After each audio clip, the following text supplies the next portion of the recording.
the governing officials of Aurora, I am very thankful for your assistance. It has been an honor to serve this community side by side. As I moved to the regional office, I lived a heart full of gratitude and hope. To our regional director, sir, I want to express my sincerest gratitude for your unwavering trust and support. With a profound sense of duty, I am deeply honored to bring the opportunity the regional office to work with you once again. Thank you, sir. To the incoming regional director, I entrust this wonderful men and women that put me to you. I ask everyone to support your new director wholeheartedly. From my family and I, to the province of Aurora, maraming salamat sa inyong lahat. May God bless us all and may we continue to serve our society. Thank you. Colonel Francisco, and I will entrust you this inventory of office property and equipment for your proper utilization and safety. Sir, I take great pleasure to utilize and safety of all the properties and equipments of the Aurora Police Provincial Office effective this day.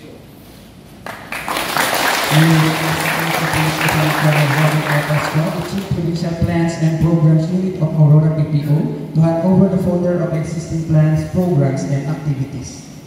Sir, I now turn over the existing plans, programs, and activities of Aurora Police Provincial Office.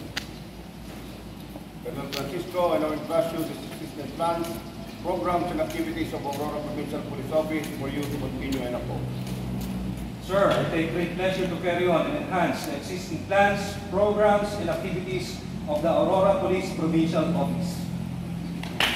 So, before I begin my speech, sir, let me start with the my message from the quote of St. Francis of Assisi. The only thing ever achieved in life without effort is failure. Again, to our innovative and ever dynamic and highly capable regional director, Brigadier General Jose Santiago, ang tunay na bakang kuya ko, Hidalgo Junior, sir, to the Governor of the beautiful province of Aurora, Honorable Ray Tolentino, ably represented by Mr. Jude Pulgar, the Provincial Administrator, and most of all, to God Almighty, who is the infinite source of everything. Maraming salamat po sa pagkakataon ito. Sir, pasensya na, nakalimutan kita, sir. To the DPDA, my direct upper class, Lieutenant Colonel Abby Hambon. To my classmate, Lieutenant Colonel Marco Dades, the DPDO. Upang magpaglingkod, my respect for the, to the outgoing Provincial Director, Sir Meiser. Thank you, sir.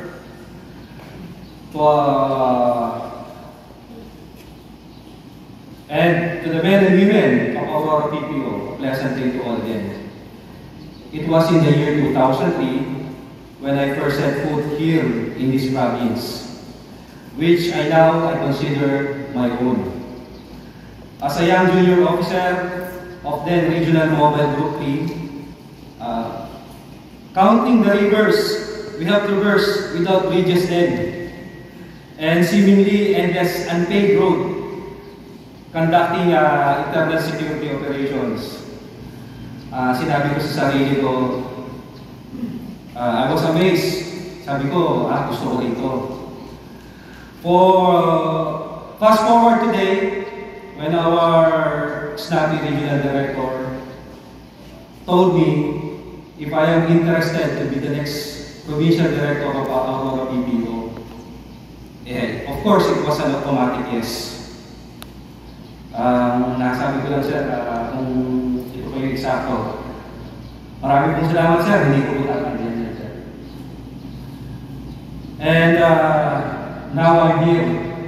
And bago ko, sir, makalimutan, again, sir, nasabi ko nito noon, my last promotion was way back December 2011. So to sum it up, it's been 12 years, 4 months, and 13 days. And with that, sir, this break that you've given, sir, has been a life-changing opportunity, sir. Career-changing opportunity. Maraming salamat, sir. You bring me back to the race once again. It is a great honor and humility that I stand before you today as the newly appointed acting provincial director of Aurora PPO. I am deeply grateful for the trust placed in me. Allow me to acknowledge the incredible work done by my predecessor and the entire team Aurora PPO. Under their guidance, we have made significant strides in maintaining peace and order, ensuring the safety of the entire province and upholding the rule of law. As we look forward, let us reaffirm our commitment to excellence in law enforcement and public safety. Our duty is not merely to enforce the law, but to serve our community with integrity, compassion, and professionalism. As conceptualized,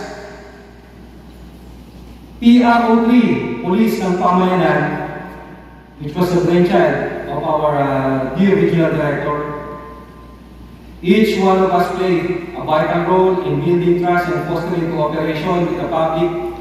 We are sworn to serve and protect.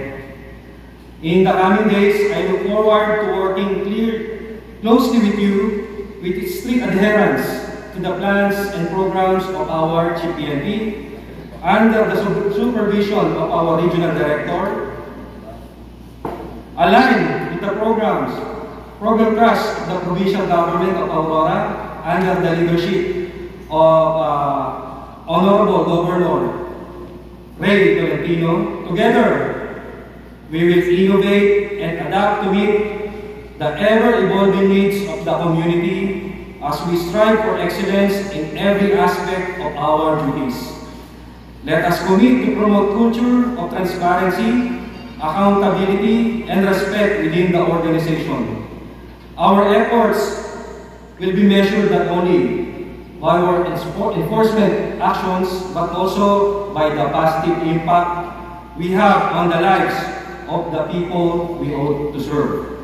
In closing, with our continued dedication and support, I am confident that we will achieve great things for Aurora Police Provincial Office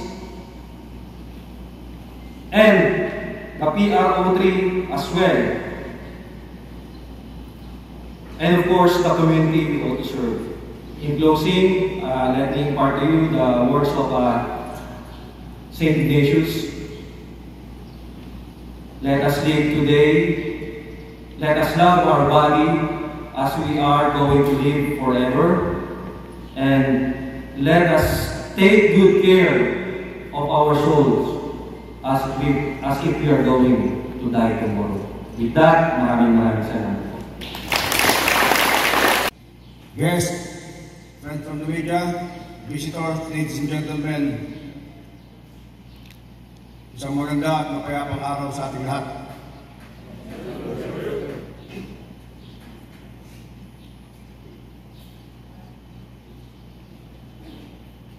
This morning, we shall witness a significant moment for this reputable police provincial office, the turnover ceremony between the outgoing and incoming provincial directors of Aurora Provincial Police Office. The change of command has been a time-honored tradition in the PNP that signifies a formal transfer of authority and responsibility from one commander to another. Really, officers just come and go in the Philippine National Police. But the PNP's utmost mission to serve and protect the people remains. To Colonel Miles Pascual, the outgoing provincial director, your exceptional leadership is well appreciated by this regional office.